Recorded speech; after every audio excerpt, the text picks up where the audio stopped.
As a kid, I used to love playing Carmen Sandiego, solving all the clues and getting to the very end and reading the headlines and doing all the things that were involved. And that's kind of what this housing market is like. We're going to talk about the headlines, some terms to watch out for, and what to expect overall from Living in the Denver Suburbs Real Estate Market Report, February 2023. Stay tuned.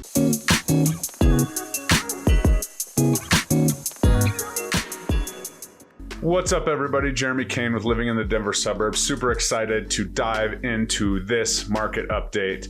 As you know, things are picking up and changing. If you've watched my channel, I kind of talk about it on my weekly Why Invest Wednesdays that I drop on Thursdays, and just want to bring you an overall picture, bird's eye view of what the market did in January 2023 in our February market update. So we're going to dive into that. But first, if you are interested in buying a home now or in the future, I am creating a buyer's course that will take you through the entire process of buying. You can kind of get a roadmap before you start calling lenders and doing all the things. And I want to put you, for watching this video and commenting below, on the waiting list. I will release it to you before it's released to the general public. I'm looking at a March 1st release. So if you would like access to that, maybe try it out, give me some feedback, I would love to do that. Just shoot me a comment below and I will get in touch with you. All right, so let's dive into the February market update. And I want to start this market update because a lot of times people don't really know what the terms mean, and that's the biggest thing, right? When you get in the industry or you're exploring a new topic or whatever, there's always that verbiage and the terminology that you have to kind of adjust to and get used to. Well, here's the deal. When you're talking about the real estate market, you're going to see a very different picture. And the truth is the month over month numbers will continue to improve, and probably the ones you should pay the most attention to. However, those year over year numbers will absolutely scare the heck out of you. And so that's what the headlines are going to dive into. So when you're looking at, a headline, clue into those year over year numbers versus the month over month numbers. And we'll talk about, what that looks like. Obviously, just keep in mind that, November 2021 through, March of 2022 was unprecedented times. Things were absolutely insane. No one wants to go back to that market, but yet the headlines are going to compare these year over year numbers that are absolutely put in place to make you think, literally, if you're reading some of the headlines, you might think you've lost it all. And that's not what's actually true. It's just those year over year numbers. And then we have to go back. When you have that year over year number, let's think about what was going on at that time and what was taking place. Whereas the month over month gives us a little bit more of a realistic story, what's going on, and so on. So make sure you're cluing into those terms before you write home about, the real estate market or anything you've heard. So there was an actual real estate article. I don't know if it was in Forbes or something, but it was literally real estate market back from the dead. It had the creepy hand as a picture in the graveyard and the clouds and all the stuff, stating that the real estate market comes back from the dead in early January. And the truth is that the end of December was fairly quiet. We went from hearing a pin drop, of a showing or something, and sellers, running around making sure everything was perfect, to actually having a steady number of showings where showings are up week over week, month over month. But that holiday time period, I don't know if it was just because the holidays fell, Christmas and New Year's fell on the weekend, but it was absolutely silent in most real estate markets. And then all of a sudden in January, we see an influx of mortgage applications, and homes that come on the market are getting multiple offers, and all of a sudden we're back from the dead. First and foremost, we saw a decline in existing home sales for the last 11 months, and that is now tapering off and steadying up. According to NAR, pending home sales were up 2.5% last month, and that's absolutely a nationwide number. So that's a positive piece of the real estate market, and I bet you're not reading that in the headlines. We did see a 2-week period of mortgage applications rising 29%, which means that demand is coming to the market. We also saw pending home sales up 51% in the month over month category, which is absolutely something to be so excited about, and obviously maybe a little bit of a hangover effect from the quiet last 2 or 3 weeks of December. However, we are still down 8.5% in that category year over year in the pending home sales. The reason we are down 8.5% year over year is not because of demand. We've seen the increase in all of that stuff coming on. It's the truth is we don't have enough inventory to satiate that demand. We saw stale listings going off the market, listings coming on the market and opening weekend, getting multiple offers, back to all that party again, over asking, waiving things, appraisal gaps, etc. That's all back a little bit. Hopefully we don't see that, rapid increase in, 12 and 15 and 20% over asking. And I don't think we will. I think we've smartened up a little bit. Plus the interest rate being elevated from what it was back then will definitely keep the affordability options a little bit limited there. So new listing inventory was up 65%, yet we are still down 13% in active inventory as we close out the month of January.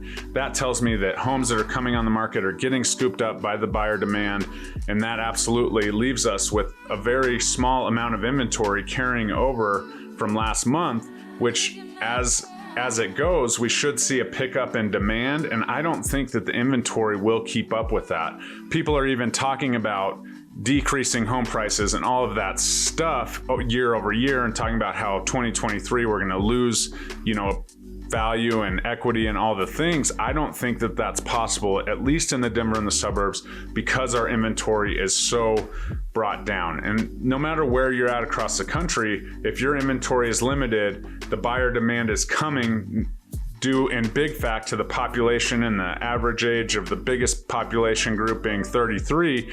That's where the demand is not going to be completely gone. As we see interest rates kind of level out and people get used to what's going on, the buyers are still going to come out because that generation is smart. They don't want to be renters forever. They understand that housing is a vehicle to building wealth, and so they're going to get in. They're going to, do what they have to do to be homeowners. Yet the inventory being suppressed is absolutely something across the board that you can look at. And if your inventory is, down or less than it was or anything like that, you're going to see that home prices will at least stabilize, if not increase a little bit, as that demand comes in and bids those properties up.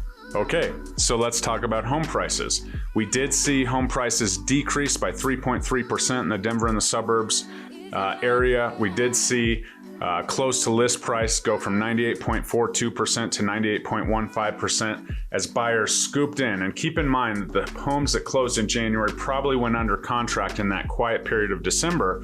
So buyers kind of took advantage of that opportunity, which is what I was telling you to do right here on this channel. And they scooped up what was there. They got their opportunity. They, had inspection items taken care of, didn't have to have appraisal gaps, got, sellers that were eager to get their home moved, or under contract before the holidays so they could have that last Christmas in the home.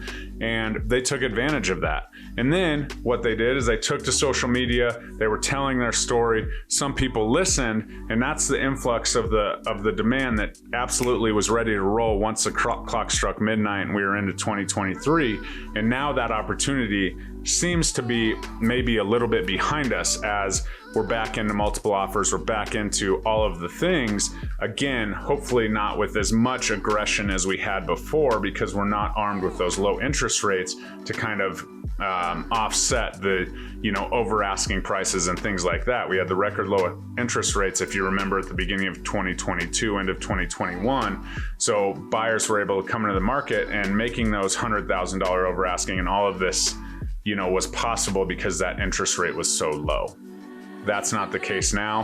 However, keep in mind that these closed prices and the price decreases and these numbers are based on December homes that went under contract. So in that quiet period, buyers absolutely took advantage. And now it may be over. The opportunity for getting a great deal and getting all those, nicky-knack inspection items taken care of may be behind us, but let's keep an eye on that. Okay, so let's round this out because everyone's gonna be like, okay, well, the economy is talking about this and I'm still feeling the inflation with the egg prices and all the things. And it'll be something else by the time, we're watching this next month, but we're feeling that in the economy, and the economy is still talking about this looming recession and all the things, and everything that I've said so far is fairly positive, and maybe we're out of the housing recession. Well, last time I checked, the recession is defined by 2 negative quarters of GDP. What's that mean to the real estate world? Are we just using this term recession in real estate as, a term that means that, home prices are declining, or, demand is declining, or what is a recession in real estate? We don't really know. So in my opinion, we never were in a real estate recession because I don't have a definition to it.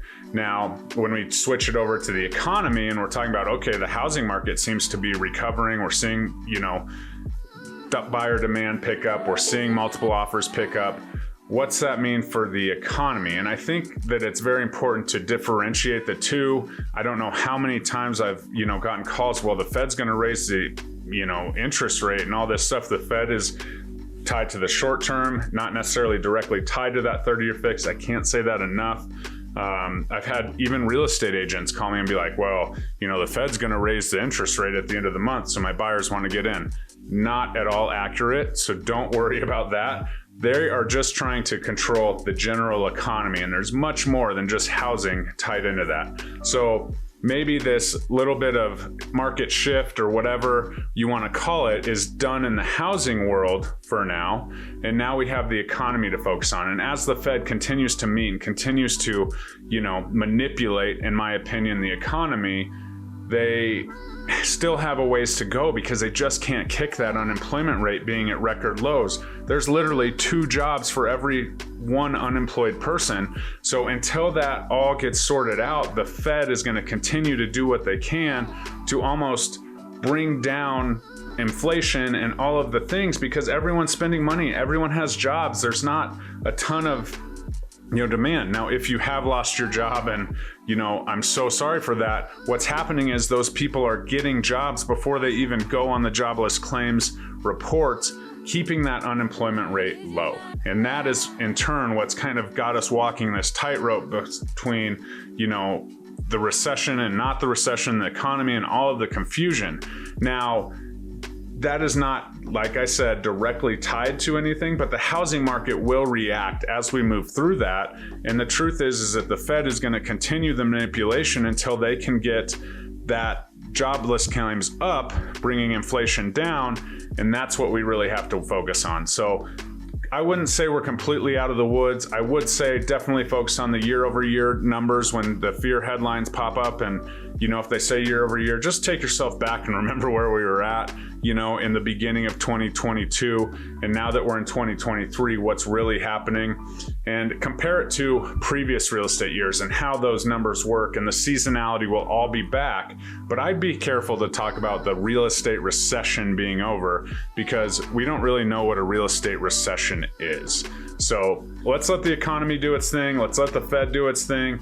Let's keep an eye on it. Obviously, money's money, but let's not tie the two, together because it's clear that the housing market is coming out of their little slump and the economy as a whole is still kind of in this, I don't know phase. So keep an eye on it. It will definitely have some sort of reaction. The housing market will kind of do its thing with the economy. It's not directly tied to the Fed rate, so just know that.